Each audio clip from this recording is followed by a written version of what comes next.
के छकडो लिचलिलु कक्षा 11 को फिजिक्स को गरौँला आज प्रोजेक्टाइल मोसन। यहाँबाट एउटा न्युमेरिकल प्राय आकै हुन्छ र कि त मल्टिपलमा आउँछ नि हैन न्युमेरिकल आउँछ रे योबाट। यो पाठै प्राय न्युमेरिकलकै लागि हैन त यो। ल अब गाडी मादर चुदहरु थाल्यो कुद्न। ल र यो पाठ बुझ्नको लागि न्युमेरिकल बुझ्नको लागि सामान्य कुरा बुझ त। मरे यार चुदर गाडीहरु। ल र अब यो प्रोजेक्टाइल भनेको त बुझ्नु पर्यो नि सुरुमा न्युमेरिकल गरेको। यस्तो क्या यो जस्तै यहाँ एउटा केटो छ अरे यहाँबाट डेङ्गै के गर्यो अरे एउटा ढुङ्गो फाल्यो अरे यस्तरी। त्यो ढुङ्गो चाहिँ कसरी जान्छ टक्क यस्तै जान्छ अरे के यस्तरी जान्छ अरे बुझ्यौ। हेर त म्याथ फिजिक्स सधैँ यस्तो कुना आएको के हुन्छ एउटा एङ्गल बनाइहाल्छ यसले भने चाहिँ एउटा एङ्गल के बनायो थीटा। त्यसपछि हेर यसले फाल्नु नि जुन त्यसको भेलोसिटी त छ कति स्पिडमा फाल्नु भन्ने हुन्छ नि सुरुको भेलोसिटीलाई के भन्छौँ हामी इनिसियल भेलोसिटी यु। अब सहजै बुझ्नु एउटा कुरो यहाँ अर्को पनि हुन्छ के पनि यहाँ दुईटा छन् क्या होरिजेन्टलको उको लागि यसलाई के भन्छ भन त होरिजेन्टल। यो सधैँ सम्झिने यो अब यो बुझेका छौ कि छैन यो लेख्ने तरिका बुझेका छैन भने रट्नु यति चाहिँ यु साइन थीटा। कस्तो खातेको छोरो गाडी हो मादरचुत। हेर त के हुन्छ अरे मुनि सधैँ होरिजेन्टलमा के हुन्छ यु कस थीटा। यु त दुईटामा टाँसिहाल्छ यु कस थीटा माथि भने के हुन्छ साइन थीटा। तल कस थीटा माथि साइन थीटा बुझ्यौ नि माथि ठाडोमा साइन तल कस। यति बुझ्नु पर्यो। यो हेर केटाहरूले भने एकैचोटि बुझ्छ क्या यो तिमीहरूको केटाहरूलाई बुझ्न लिएर पिसाबको कन्सेप्ट बुझाइदिउँ। ल हेर यहाँ बसेका छौ अरे तिमीहरू।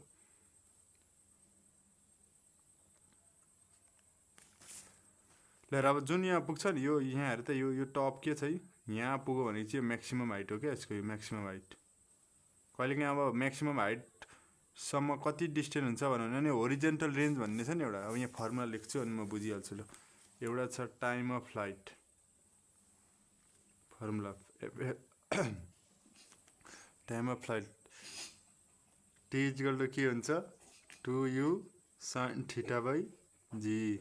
जाटो मुखमा नि के हुन्छ अड्के गड्के गर्छ त्यो। ल टाइम अफ फ्लाइट भनेर सोध्यो भने यो फर्मुला। त्यसपछि छ होरिजेन्टल रेन्ज फर्मुला आएन भने के आउँदैन यसमा त आर इक्वल टु के हुन्छ भने त फर्मुला के भन्छ पढेकै छैन होला you square sine 2 theta by कति हुन्छ जी। जी भनेको गु हो त होइन नि ग्राभिटी। यो भनेको यस्तो क्या होरिजेन्टल रेन्ज भनेको यहाँबाट यहाँसम्मको डिस्टेन्स कति हो भनेको। अर्कै अब एउटा maximum horizontal range R max यो नि एकदम काम लाग्छ u square sine square theta by 2g। कतिवटा भयो फर्मुला एउटा दुईटा तिनवटा अब एउटा छ त 4-5वटा छन् यति हुन्छ। टाइम अफ के भन्छ यार पढ्नै आउँदैन त डिकेन्ड कि डिसेन्ट भन्छ यसलाई डिसेन्ट टी इक्वल टु हुन्छ यु साइन थीटा बाई जी। यो हेर आर म्याक्स भनेको यहाँसम्मको यो कति हाइट भनेको होइन। अनि त्यसपछि टाइम अफ डिकेन्ड भनेको यहाँसम्म क्या यहाँ यो म्याक्सिमम हाइटसम्ममा कति टाइममा पुग्छ भनेको। कस्तो केही नबुझे जस्तो बेला है न्युमेरिकलमा बुझ्छौ यो त। यहाँ सुरुमै छ यार 2 नम्बर लेखेको रहेछ भने चाहिँ 1 नम्बरको क्वेसन कहाँ छ। अब बुलेट इज फायर अरे एउटा गोली हानु अरे यार आम्मामा सुरुमै तोप गोलाको आउँछ हो क्वेसन पनि।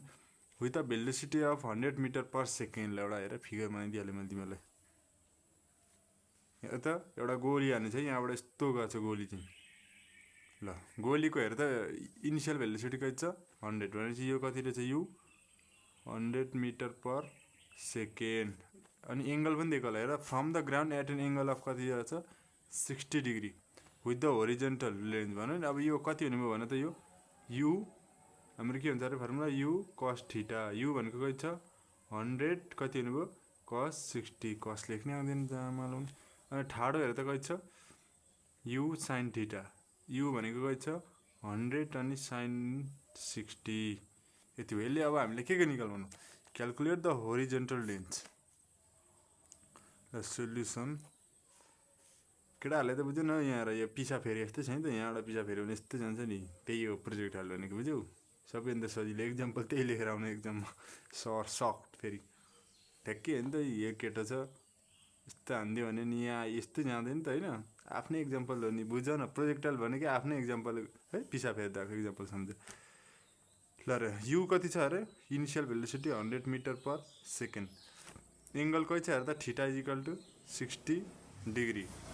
के निकाल्नु हुन्छ calculate the horizontal range R is equal to what अनि अर्को के छ अल्सो क्याल्कुलेट द म्याक्सिमम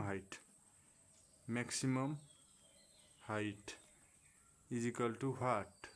ल अब अघि भर्खर फर्मुला लेखेको मैले ल्याएर होरिजेन्टल रेन्जको फर्मुला आइदिने को हेर त होरिजेन्टल भनेको के लेखेँ एचआर लेखेर मैले आर इज इक्वल टु हुन्छ formula u square sine 2 theta by g को भ्यालु कति हाल्छौ तिमी 9.8 हो त्यसलाई नहाल्नु त्यो अलिक टट्टी छ कि भ्यालु त्यसको अलिक मस्काउनु पर्ने भएको छ त्यही भएर त्यसलाई 10 हाल्नुपर्छ यु भनेको कतिको हुने भयो 100 को स्क्वायर साइन 2 मल्टिप्लाई थीटा कति छ यो 60 डिग्री जी कति हाल्छौ 10 हाल्नु मेरो ठोक्का क्याल्कुलेटर कहाँ छ त खै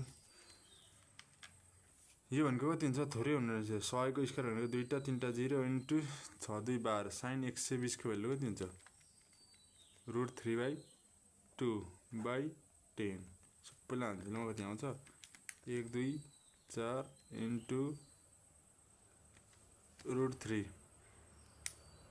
डिभाइड बाई 20 2 ले गरेर मल्टिप्लाई गर्छ नि कति आउँछ खातै गाडी तेरो त म घरमै आएर गाँड फुटाइदिन्छु ल म हाम्रो एन्सर आउँछ कति भने 866.0.25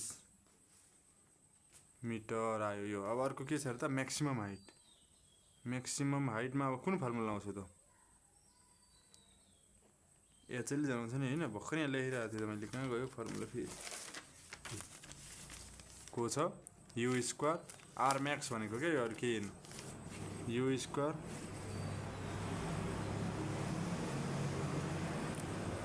लोडे गाडीहरु आ त वाक्क पो लाग्यो त यार भेल्यु हालौँ त यु स्क्वायर भनेको छ 100 को square into sign square theta भनेको 60 2 मल्टिप्लाई 10 डाइरेक्ट क्याल्कुलेटर हान्छु ल म कति आउँछ यो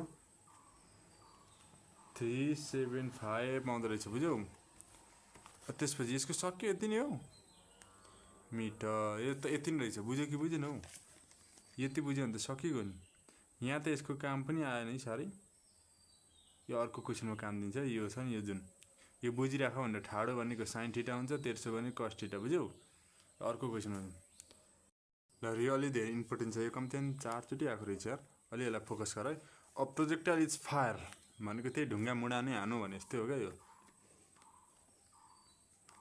ल a projectile is fire projectile भनेको यो कर्भ हो ल अरु केही हैन यस्तो एउटा प्रोजेक्टाइल गयो अरे from the ground with 500 metre per second भने कति रहेछ 500 metre per second at 30 degree भनेको के हो एंगल विथ होरिजेन्टल रेन्ज अरे बुझ्यौ होरिजेन्टल रेन्ज अब यो भन त लु भन त कति हुनुभयो यो यु cos थीटा भयो भने के हुने भयो 500 cos 30 डिग्री यसको त केही कामै हाने के म हामा बुझाइरहेको छु के हो 500 यो बुझिराख भनेर लेखेको साइन 30 डिग्री न्युमेरिकल धेरै छ काहीँ न काहीँ त आइहाल्छ नि हौ यु कति रहेछ 500 मिटर पर सेकेन्ड त्यो जाँटा गाडीहरु मर्ने आटेर भौसुडीहरु ल सुरुमा के निकाल्नु भनेको छ होरिजेन्टल रेन्ज एचआर को फर्मुला लु भन अब त अलि आउन थाल्यो कि भर्खर त गरेको के हो you square sine 2 theta by गु यसको भ्यालु भने त 500 को स्क्वायर साइन 2 मल्टिप्लाई थीटा भनेको 30 बाई 10 यसको ठोका हाल्न त क्याल्कुलेटरमा कति आउँछ डाइरेक्ट हानिदिन्छ म त 650.64 मिटर आयो होरिजेन्टल रेन्ज अब फाइन्ड द ग्रेटेस्ट हाइट भनेको त्यही आर म्याक्सिमम के अघि निकाल्यौ नि जुन यो आयो 1 को एन्सर 2 मा हेर ग्रेटेस्ट हाइट ह्यान्डराइटिङ चाहिँ टट्टी छ नि यो झडा पखरा लाग्यो यस्तो चाहिँ ह्यान्डराइटिङ लाइन यो भनेको एचआर क्या म्याक्सिमम के हुन्छ formula u square sine square theta by formula चाहिँ यो पाठमा तर पढ है यो पाठ हैन सबैमै फर्मुलै त पढ्नु पर्ने छ नि त फर्मुला आएन भने के आउँदैन यु भनेको को छ त माथि 500 को स्क्वायर साइन स्क्वायर थीटा भनेको 30 2 मल्टिप्लाई 10 डाइरेक्ट क्याल्कुलेटरमा ठोक्देऊ ती हानु भने 3125 मिटर अब 3 नम्बर अलि बुझ्दैनौ के हेर त time to reach the greatest height भनेको कहाँ हो यसको सबैभन्दा ग्रेटेस्ट आई थिंक यही हो है यहाँसम्म ल यति बल रहेछ यसको सबैभन्दा म्याक्सिमम हाइट यहाँ पुर्या छ यो म्याक्सिमम हाइट सम्मको चाहिँ टाइम कति हो भनेको time to reach the greatest height भनेको यहाँ पुग्न चाहिँ यसलाई यहाँदेखि कति टाइम लाग्छ अरे यहाँदेखि यहाँसम्म कति लाग्छ होला त भन त।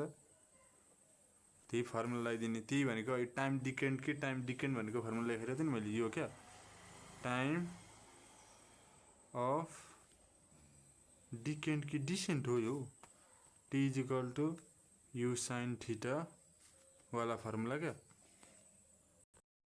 बाई के छ जी। यु भनेको छ 500 into sine 30 degree by 10, 500 multiply sine 30 भनेको त्यो 1/2 मुनिकै छ 10, 500 इन्टु 1/2 इन्टु 10, 0 0 को गाँड मस्क्यो कति हुन्छ 50 का मुनि 2, 2 दुनी 4, 5 दुनी 10 कति रहेछ 25 सेकेन्ड लाउँदो रहेछ यार त्यहाँ पुग्न। यहाँ पुग्न 25 लाग्यो भने यहाँ पुग्न कति लाउँदो रहेछ 50 सेकेन्ड लाउँदो रहेछ। ल आजलाई यति नै, चित्त बुझेन अलि धेरै कमेन्ट आएन, म फेरि बनाउँला यसको अरू भिडियो।